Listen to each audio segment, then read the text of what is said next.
This is trailblazing. And the best part is it helps fund INFOWARS.com, the radio show, the TV show, the whole media operation promoting true libertarian ideas. For a limited time, experience the ancient power of Survival Shield X2. Take advantage of this unprecedented 30% off Super Detox special at InfoWarsLife.com.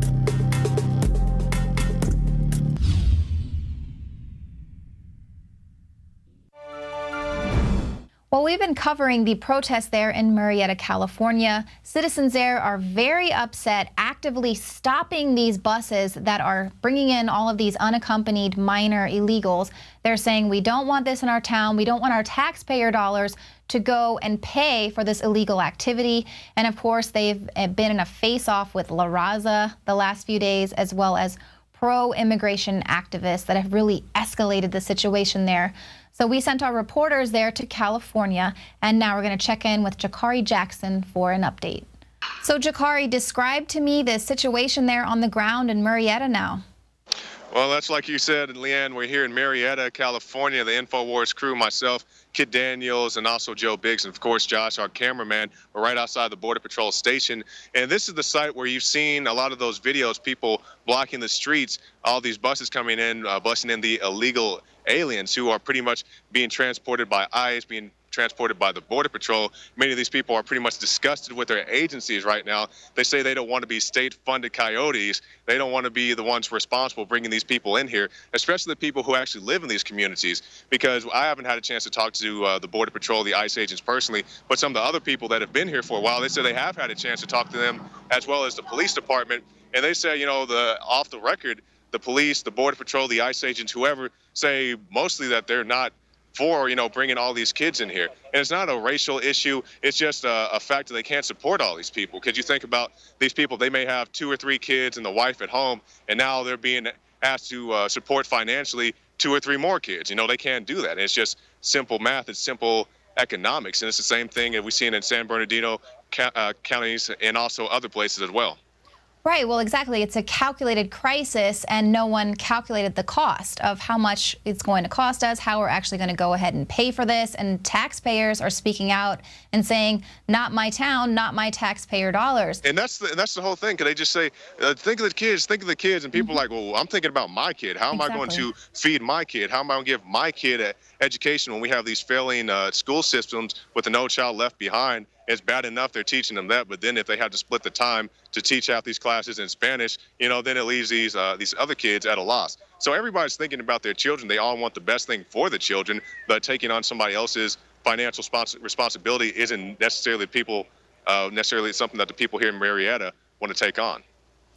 Well, we've reported today that an ICE agent actually kind of admitted that they have been given a stand-down order. They've been told to go ahead and take a little time off, a little paid time off. Are you seeing a lot of border agents there? Or? Well, right now, we haven't seen too many people outside the facility. You know, of course, this is the Border Patrol station. There are a few guys outside. But as far as ICE, we have seen no ICE agents. There are a few cop cars rolling around, a few sheriff's cars rolling around. But other than that, we haven't seen any ICE or any other feds besides just the Border Patrol here. So I wouldn't be surprised if those guys are taking some time off. I'm sure they didn't fight it too hard. You know, who wouldn't want a Obama-sponsored vacation? You know, you get to sit at the house while your country is falling apart. But as I said already, these guys, you know, a lot of them are good guys. They don't want this to happen to their country. They're just, you know, doing what they have to do to get a paycheck. Right, and I'm sure a lot of those cop cars that are actually rolling around aren't there to catch any people illegally entering the country. They're there to They're pretty much crowd control. That's pretty much crowd control, but as you can see right now, we're in the free speech zone. There isn't much of a crowd out here to be controlled, so it's a pretty lax presence. That looks a lot like our border. Yeah, and the thing I want to point out, since Josh is looking over here at the Border Patrol facility, if you guys can see it on our cameras, the Border Patrol facility has a better fence than the border itself. It's a well-constructed fence that goes all the way around the property. Meanwhile, our own borders are left wide open. You have huge gaps in the fences. And I understand that having a fence on a border is something that could be easily manipulated or have, you know, be adversely affected by weather and so forth. But that's why you need a presence on the border. Exactly. Now, we're also hearing a lot of reports. You reported, of course, on the church groups here in Texas that were, busing the illegals to cities unknown, but they're also taking care of them, providing food, clothing, shelter for these people. And of course, that is, that's in the heart of these faith-based groups. But now we're hearing that there in Southern California, Catholic churches are also agreeing to bring in a lot of these unaccompanied minors for a month or more, and they're calling upon their church to also take in these kids. What do you think about that? Well, I understand that you have these faith-based groups that are doing what they think is best, but I think their goals or their vision is very short-sighted. They say, well, we'll bring these kids in, but how's that going to affect the people that are already here? And at least to the credit of the church we spoke to in McAllen, Texas, the Sacred Heart, they said that none of their children or none of the children they were housing were there by themselves. They said they only were taking children with the mothers. But, of course, we've also seen the reports about how you can rent a kid, or how the saying goes, how you can click up with a child and be brought into the country because they're less likely to send you back if you are coming here with a child.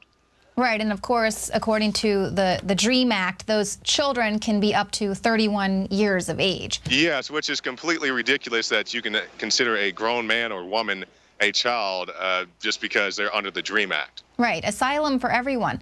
Now, we saw a video of La Raza actually at the protests yesterday. A few days ago. Mm-hmm. Are they there today, or do you have any word? We haven't seen, we personally have not seen any La Raza here today. Like you said, they had been here previous days, but none here today. But we got a tip. We have to confirm this, but we did get a tip that they're going to be speaking at the Moretta City Hall tonight around 6 o'clock. So we'll be there with our cameras to catch them if they are there, and definitely try to find out what their view of the situation is. One of the protesters here was telling us that La Raza is going to have some type of a money bomb. So once again, that's something we have to get confirmed, but we'll be at the courthouse the city council meeting to find out exactly what's going on. Well, I guess that's one way to go ahead and take care of this crisis, is to just have a money bomb, because they know that there really is no plan for how exactly we're going to be able to pay for all of this. Jakari Jackson, thank you guys so much, and we will report with you tomorrow. All right, thank you. Well, as you could see from the footage there, it's pretty much a ghost town there at the protests right now, and that's because everyone is at work, so they can pay for all of these illegal immigrants that are being shipped into our country. That is the awful irony, and that's why those citizens there are so upset. And of course, we will check back in with the crew there in California for an update of what's going to happen there at that council meeting this evening. So thank you all for tuning in to the show tonight, and we will be here again tomorrow at 7 p.m. Central.